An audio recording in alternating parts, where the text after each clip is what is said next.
Welcome to episode 7 of Rugby Nation. I'm Adam Freier, joined by Justin Harrison, Iain Payten, editor of Rugby.com.au, filling in for Sean Maloney. You've got some mail of where he is at the moment? It's actually not a well-known fact, but he's the third Clegane brother. He's been called up to the Battle of King's Landing, so best of luck, Sean. He's a good-looking bloke too, that bloke, so it's a good rap for you, Shawnee. Justin, how are you? I'm going to call you Justin throughout the show. My challenge is to not call you Goog. That's what I'm going to try. And have you just ran here, or are you sweating for a reason? Are you nervous today? Is it because Laurie Fisher's been slamming you on Twitter? Is it you? Do you think that's where the connection's coming? I'm not sure. But I've got my glasses on today, so maybe I'm an expert today and not so much tomorrow. I don't know. Now we're going to get straight into it. The rugby's been consumed by the Israel Folau saga. I don't want to talk too much about it, but Payten, a quick summary of where we're at. Yeah, well, it's still in a state of flux, obviously, as we're recording. So that three-person panel came back on Tuesday night with a finding that Israel Folau had breached the code of conduct, a high-level breach. Now, the significance of that is that that's the only level breach where termination of contract is on the table, and that's what Rugby Australia have said all along that they are pursuing. The next step now is that both sides will give submissions to that same panel about what punishment they feel is appropriate. We don't know when that will be determined, but I expect that we're looking towards the start of next week. It's a wait and see there, I think. It's a wait and see and move on, right? Because there was some great stuff on the weekend for rugby, led by the Junior Wallabies Oceania series, and here live on Rugby.com.au, rated through the roof. All the content for Junior Wallabies is. It just shows you the appetite there is for that brand of sport. But Justin, from your end, good to see this next generation coming through, because I know that a lot of the Classic Wallabies have an involvement with some of the young players coming through, but to see the Junior Wallabies 24-0 against New Zealand, huge result for the sport, and it just needed it right there and then. Yeah, absolutely. It's a great indicator of what's coming next, and it's probably twofold. It shows the real appetite and hunger to see what the pathway is and what's coming around the corner. And probably a throwback to when you had probably over 70 to 80% of any current Wallabies squad having been involved in the Australian Under-21s, Australian Under-19s program. You know, what's key, of course, after this discussion is retention.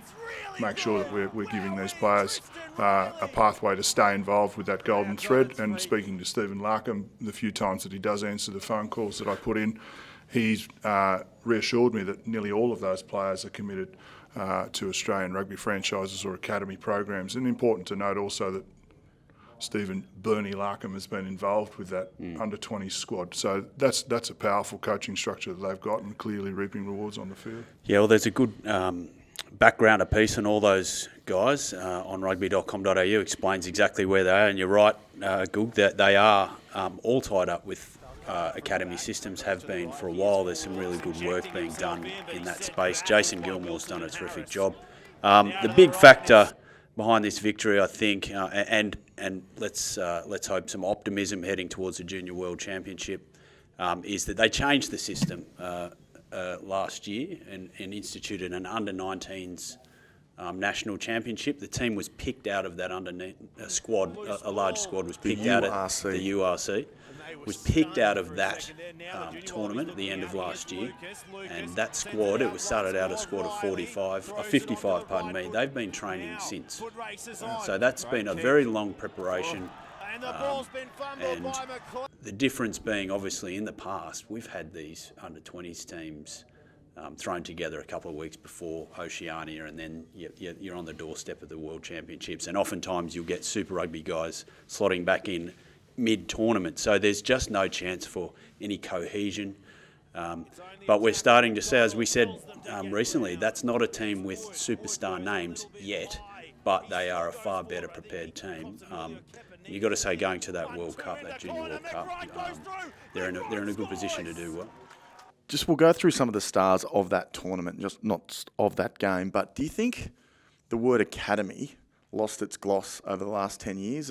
Anything associated with being part of an academy, you're in a petri dish, you weren't allowed to play club rugby, you just trained all the time, and once you landed in academy, you almost got stuck there. I think if you're part of the Swans Academy here in Sydney, it's almost like a badge of honour, where I think in rugby it's sort of lost its way, this whole academy system, and they're bringing this under-18 academy it's brought back a bit of spark about it and a bit of I'm part of an academy and I'm proud. So anyway, I'm glad we're getting some wins out of this whole academy process, because I know Adrian Thompson's been doing a great deal of work on it. But some of the stars that stood up for you in that, I know you watched all the game. Yeah, I just thought that the back five was immense. I mean, that victory was based on the forward pack. It was a slippery night, so it needed a bit of muscle. And the back five was Wood, Hosea McWright, Harris and Harry Wilson, the Queensland flanker. Absolutely enormous. He's in the Reds' main squad, and people are saying, how's this guy not got a Super Rugby start yet? That will come, trust me. He was enormous. And, he'll be right up your alley, Goog. He gave a bit of lip. He was right in the faces of that Kiwi team, but he backed it up. There's some incredible defence in that team. I urge everyone to go back and have a watch of that final and throw in. Look, there were good performers all over there. Michael McDonald, the WA number 9, Will Harrison, your mate down at Randwick at 10. Then you got Isaac Lucas at 15. Some terrific performers, and going to that under-20s World Cup, that's a space we haven't been successful in for quite some time. The last decent performance was 2010 when we made the final. Since then, we've underachieved. So let's not get ahead of ourselves. We're probably guilty of Oh, I'm there. I'm way ahead. We've won it already, have we? World champions. But it's just great to off the mantelpiece. It's Cup's great to coming be home. great to be heading to it. Yeah, it's good news. And I said that just at the top of the call, is that it's news that we needed. We're talking about footy. And just quickly, the draw that we got at World Cup isn't an easy one, right? I think No, it's a brutal tournament. Yeah. You for number one out of your pool only goes through, and we've got England, who came second last year, and Ireland, who are obviously a emerging nation in rugby. So you got to win every one of them. The past couple of years, even with those limited preparations, we've only just missed out. 1 point losses, less than 1 try losses. So let's hope that this better preparation and this result on the weekend is enough to fuel a better performance. And you didn't play much 20s. You were about 65 kilos at the age of 19, so it always struggled to play any football at that age, or?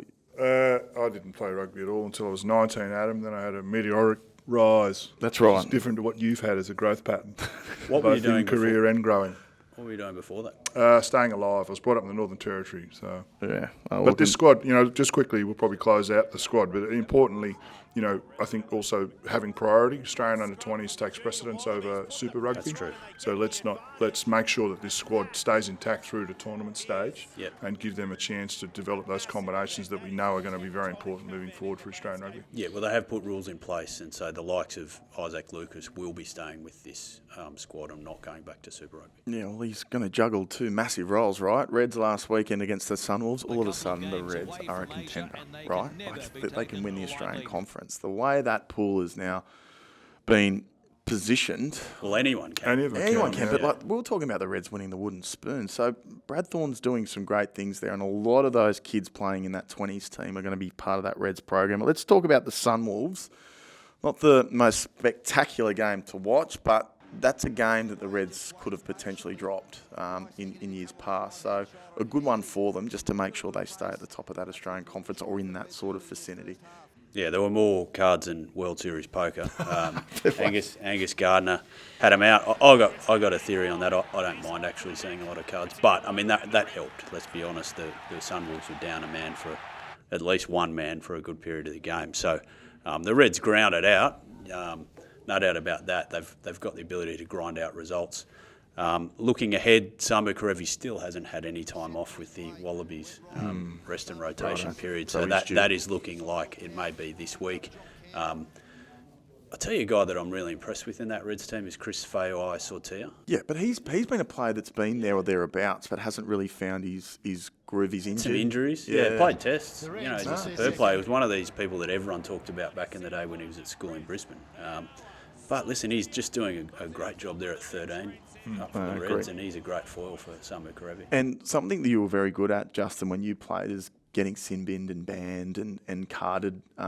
Hocking's got 3 weeks. Well, I was ahead of my time, wasn't I? Yeah, well, now I was on a rotation policy back then. Yes, right. Rest. Now, Regular some of these rest. young kids, these big, skinny young kids that are playing in the second row, and they're getting banned. But in all seriousness, 3 weeks for that, I think that's justified, getting a 3-week ban for Harry Hockings? Oh, look, it's very difficult to. Often when you go into hearings, freeze frames and still action shots look much worse than what it is in real time. It's a fine line. We're playing a violent sport that's a collision sport, and there's very little of any of these violent actions that have the intent other than stopping the ball in motion. So unfortunately, we need to have a lot of the rule changes are based around safety of game, and I suppose we need to try and have some sort of consistency in length of sentence as well. I don't like to see any player banned for something that they're trying to do whilst executing their role on the field that's not obvious foul play. Yeah, well, the thing for me is that it appeared an accident. If he intended it, it was pretty good. It just doesn't look like a bloke that would do it. Put it this way: if he had have got 1 week, would anyone blow up? No. It felt like, okay, mate, you did the wrong thing. Don't strike out, when you get it. But 1 week will do you. Like 3 weeks is excessive. Yeah. But can I just say with the cards, I'm all for lots of cards because I think players take the piss. Can we say that? There are a lot of cynical fouls. We'll find out. There are a lot of cynical fouls in rugby these days, and they drive me mad. And the only thing that will stop them is like penalties, and if you keep doing it, then cards. You know what I mean? Like it's kind of it's a blunt tool, but I think if it's going to take cynical fouls out of the game, then throw the cards around because players and coaches will stop trying to push that line that they always talk about. This week, Reds. They're taking on the Rebels. We'll go into that review. Can they do it? Can the Reds go to Amy Park and get the victory? Oh, look, I've always had an eye on the Rebels from day one. I think they're probably the most complete squad at the moment, playing the most consistent rugby through the season. And by that, I don't necessarily mean results. I mean style of rugby and identity and how they're trying to play and how they've recruited. They're clearly recruited specifically to play a flat, short passing game, industrious forward pack that's mobile and athletic, and there's evidence of that every time they take the field. We saw last week they readjusted their match at half time to give some options in and around Quaid and stop trying to go out the back all the time. So I really think the Rebels are going to be very difficult to handle for the Reds. Okay, so you're tipping Rebels. We'll tuck into the Rebels just on their form last week. I had so much optimism and faith of the Rebels team going to New Zealand. Last time they played the Highlanders there, they nearly pulled it off. They just didn't turn up in the first 20, right? They're just not making tackles. And I know it seems if you go to Wellington, caked in, and you're down by that amount, it's almost like turn the TV off. So Rebels can't afford to do that again. They probably performed the best last year leading up into the finals. So their form going into this one, Pato, looking at the Canes, thoughts on where they're going to, go this weekend, how they're going to play, and also where they're going to end up? Well, that was the third loss in a row for the Rebels against the Canes. Right? I mean, it tells you a couple of things, that performance. Like, you just can't fall asleep at any point in the game against the Hurricanes, although tot up a couple, 3 or 4 tries. But I'll say this, having done that to themselves, they then dug themselves out of a hole and almost came back to win that game. I mean, in the past, and probably even other teams this year, that'd be a 70-0 game, right? We've seen the Canes do that to people. But they managed to draw a line and say, no more, and we're going to fight back. So that was an encouraging sign, I would think, for Dave Vessels. Bigger picture, last year the Rebels started strongly and then lost 5 on the trot in the middle of the season. Now, hopefully this won't be 5 on the trot for them, but they did finish strongly, you're right, and came home strong, almost made the finals. I'm with Google. I think that they're sleeping giant. Is that the right word? When they play their best rugby, they're playing the best rugby of any Australian team. But they did it at the start of the year and somehow haven't found it again now. That it's about trying to find that style of play that Google was talking about that looks so great early in the year. And if they can do that, I actually see them pushing on now to the Australian title. It's going to be close. I don't think we're going to get 2 through, unfortunately. I'm just looking at the numbers before Australian Conference it's standing leader. Still a little bit, isn't it? It's going to be hard for them. But Brumbies against the Blues. Well, I thought that was a great game of footy. The rolling maul, right? I'm a fan. They're scoring tries and it's working. Now, if they're not doing those... You've got to be a fan. Because I used to score a lot of them. Were you the tail gunner? Or Yeah, they didn't of course. trust you? He's got ball the back, Lannister, get it back. Yeah, with a haircut. Get it back. Yeah, look, the Brumbies did what they had to do. They've gone back to what is their strength. Clearly they probably tried to have a look at changing the kick profile and run to kick ratio that they had over the previous seasons with Peter Hewitt as the attack coach there. Clearly trying to get that outside back line moving better around Christian Lealifano and giving him some better options. And it probably wasn't working as well as they liked it to in the first half. Christian was probably a bit uncertain of some of the moves outside him and threw a few tentative passes that didn't go so well for him. So all credit to the Brumbies. They went back to what is clearly a strength of theirs. And they did what they had to do to win. That Auckland were infringing and were yellow carded appropriately, and they took advantage of that. In the first half, they were sporadic. In the second half, they were much more controlled. That's not a slight on the style of game. They played a style of game that they needed to win. So, whoever made that decision, well done. And I suspect it's more team driven than anything else. It's a broader debate in Australian rugby as well. I think like we have, over the last decade. I go back to the Waratahs fan forums and all of that sort of thing. We've been a little bit obsessive about entertaining the crowd, about playing attractive running rugby. And I think at times, that's great. That's the Australian DNA and we should always aspire to that. But I think at times we have become gone too far, tipped the needle too far that way. And I think the Wallabies last year and the last couple of years have been a perfect example. When we've needed to pull it in and rein it in and play tighter, we've still sort of persisted a high pass, high running game. We can get ourselves in trouble in our own half. So the Brumbies are going to what they know and it's effective. But Goog has raised a good point. Is that enough when you get to if you get to the finals and you make the finals and you've got one primary strength? Is that enough? Because teams will analyse you and they will shut you down in that space. Or they'll attempt to shut you down. You may only get a quarter of your points that you were hoping to get from that. You have to have strings to the bow. And the Brumbies admitted that and changed their game accordingly. Have gone through a process over the last couple of years of trying to change their game. And Dan McKellar has spoken about that. One person that would be enjoying these rolling mauls and kicking for the pocket, as we say, is Folau Fainga, got 3 tries last week. He now sits on, 10 tries for the season? Yep. First Brumbies forward to ever do it. You must have stopped at 9, did you? But I know taking records is. Who's got the record? Is it Roffey? Alan Finnegan. Oh, totals.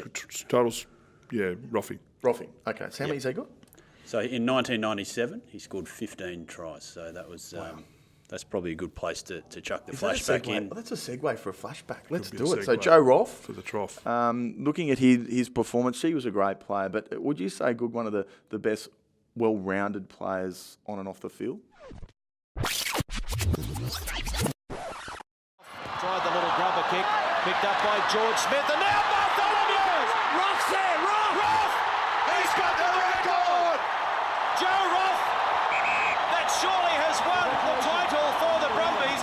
Yeah, certainly had brought the sort of troisième mi-temps to the fore, off the field as well as on the field. I think Roffey's probably the first to admit that tackling probably wasn't one of his fortes, but I do remember every time we had a centre field scrum and hearing Rolls-Royce, which was the backline move at the time, Rolls-Royce, I knew that I could just pack the scrum for 7 seconds of work and then all I had to do was stand up and watch him score under the post. It was the best time to be in a rugby game when we had a centre field scrum with Joe Roth at fullback. And that year, no one was better than him. Do you think he retired? Do you think he stepped away from Australian rugby too early from a Wallabies fan point of view? I know that he went and experienced. We went to Biarritz, and it's famous that what he was doing over there clearly wasn't rugby, because the president is quoted as saying the Joe Roth that we signed is very different to the Joe Roth that is playing for Biarritz. I reckon he left too early. He could have gone down as even greater. I consider him as one of the great outside backs our game has ever seen in Australia. I think he would have been even greater. My memory of Joe Roth is from the very early days. He was such a young man. I think he played in the 95 World Cup as a teenager. Is that right? They made him 19. Yeah, 19. I mean, his talent was immense. And we talked last week about Christian Cullen. It was a really great era for outside backs in that period, wasn't it? I can remember arriving at Tuggeranong Vikings Rugby Club, and I arrived there in 1994. was employed in the cellar down in the dungeons, basically out of view of public, which was the common trend. Were you whenever I was employed, were you employed or were you downstairs just kept stacking there? keys. They had the option of saying Locked up serving in the dark beers room. or Yeah. downstairs, and they went, There's "Oh no mate, key to get out of here." That's right, stay there. And we've just got this other bloke that's just finished school. He's not too bad. He's going to be working with you in the cellar. It was a young Joe Roth, very hairy young Joe Roth. And one night we had keys to the cellar. We were eating a packet of chicken crisps and just having a little sip on some Frangelico, which is we thought we were entitled to at the time. And Roffy said to me, "I'd just really like to make the Aussie under-19 side." I said, "Mate, I'd just really like to make any team to get picked, in some sort of tug-and-on capacity." He made every Australian representative side that year. Yeah, You know. Is that because of your wisdom? Probably my the advice. Chicken chips just and the chicken sandboys and just a little nip of Frangelico with the little band. You get the rope off the bottle and just put it around your wrist as a badge of honour. That was it. I started the journey. as we segue Waratahs Bulls, we'll just go backwards to go forwards. That was a helter-skelter game. It was a crazy one to watch. I'm going to throw it out. I do think the Folau thing has had an issue on their season. Now they're starting to drop a few games in a row, I am concerned. And I just don't... I've always seen them as being the best Australian squad in the Australian Conference. Now it's getting to a point where they're desperate. They need to win all their games if they're going to take out or be a finals contender. That match against the Bulls didn't show me a lot, only that they've probably got a lot more work to do. Well, Gould talks a lot about a team knowing how they want to play. And I think the Waratahs are switching between styles a bit. I mean, I agree with you. They should be. They've got the most Wallabies. They're the best, whatever, the billion-dollar team. They beat the Crusaders, for heaven's sakes. No one has beaten the Crusaders this year other than them. But then they haven't been able to beat a South African team. So it was always the question mark about this team is the forward pack. And, the weekend's game was a different style again. They really, a lot of high offloading game. They were trying to play with a lot of pace. They spoke about wanting to play a high-tempo game, which is great. And it almost worked, but it didn't in the end. It'll be interesting to see how they play against the Lions this week.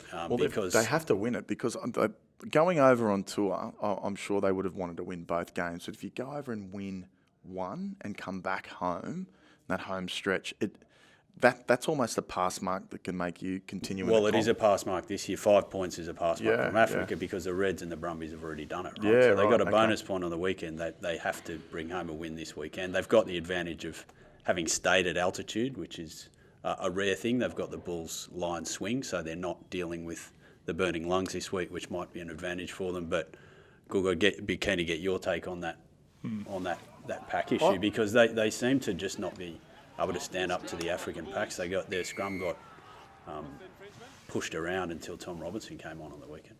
Yeah, they probably. A very ambitious style of game, wasn't it? At Loftus, most of the time you go there to limit ball in play, slow the game down, accelerate towards set piece, and then try and have 2 or 3 phases, score, come away again.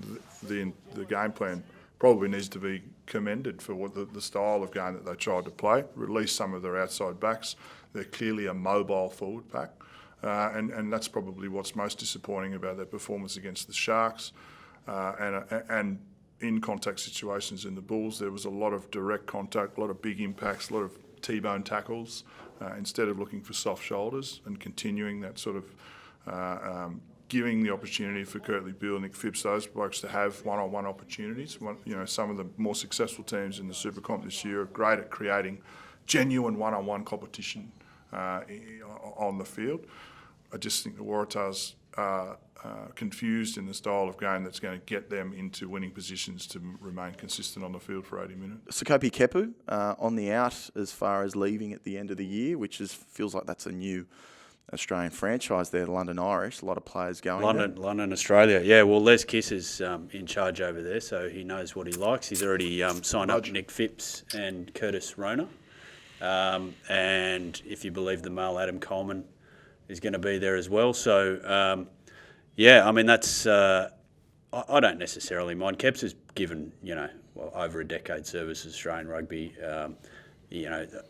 You sometimes have to say to these blokes, well done, good luck, thanks for your service. And he'd be on plenty of wedge here. That's a good opportunity to start seeding that money back into these types of junior Wallabies talents that we've been talking about earlier. Yeah, and what you've said there is almost a summary of how it's been reported in the press. It was like, great servant, done incredibly well, one of the highest capped Wallaby props of all time. I think he might even be. Good luck to him. I'm a fan. Look, Fang is in the same boat. Nick Phipps and Curtis Rona, well, he's sort of moved on there. Now, kicking off with the girls this weekend are in Canada with the Sevens. Huge opportunity for them. They probably just need a couple more games. They will qualify. They're coming fourth, top four qualify automatically. They're the Olympic champs, of course. They're 10 points clear of France, I think it is. So they need to continue picking up decent points. I mean, you really wouldn't want to be the Olympic champs having to go through regional qualifying to make your next Olympics. But, they haven't set the world on fire this year either, the Sevens. The performance in Japan was the last one. It's the same old problems. They look electric when they've got the ball and they're running into holes, but when it gets into the physical stuff, not so good. So John Benetti knows that, and he's trying to come up with solutions to get those guys, stronger in contact. But there's 2 rounds left. Must start sort of piecing together their good form now, or they'll be in some peril of not automatically qualifying. And the men are off to London in a couple of weeks' time, so Shawnee will be no doubt over there. I'm still trying to work out where Shawnee is. He's outside the gates of King's Landing. Is he right? Good on him. So thanks, Pato. Good call, as always. An honest view. And Justin, thanks for your time as well. Do you want to hold my hand there? No, I don't know why that happened. We'll see you here next week on Rugby Nation. Thanks for your time. Stay tuned here at Rugby.com.au for all your highlights and reviews of all the weekend's play.